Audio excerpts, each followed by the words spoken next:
every burden in your heart. మీ హృదయములో ఉన్న ప్రతి భారం Right now, place it at the feet of Jesus. ఇప్పుడే వాటిని యేసు పాదముల చెంత ఉంచండి.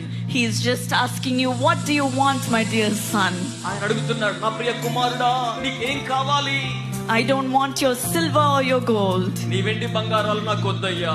I don't want to know about your status or where you came from. నువ్వు ఎక్కడి నుంచి వచ్చావో, నీ స్థితి ఎలా ఉందో అది కూడా నాకు అవసరం లేదు. He is just asking for your heart. ఆయన మీ హృదయం కోసమై అడుగుతూ ఉన్నారు. He is asking what is in your heart. మీ హృదయంలో ఏమున్నది అని అడుగుతూ ఉన్నారు. Tell me, my dear child. నా ప్రియమైన బిడ్డ, నాకు తెలియచేయండి.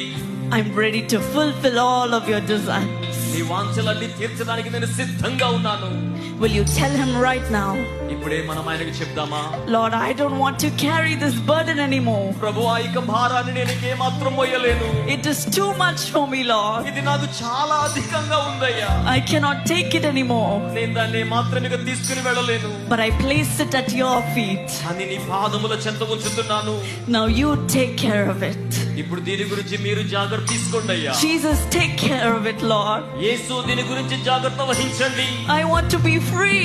నేను విడుదల పొందాలని కోరుతున్నాను. I want to be free. నేను విడుదల పొందాలని కోరుతున్నాను. He will break all the bondage in your life right now. ఆయన ఇప్పుడే మీ జీవితంలో బంధకాలన్నీ బ్రద్దలు చేయన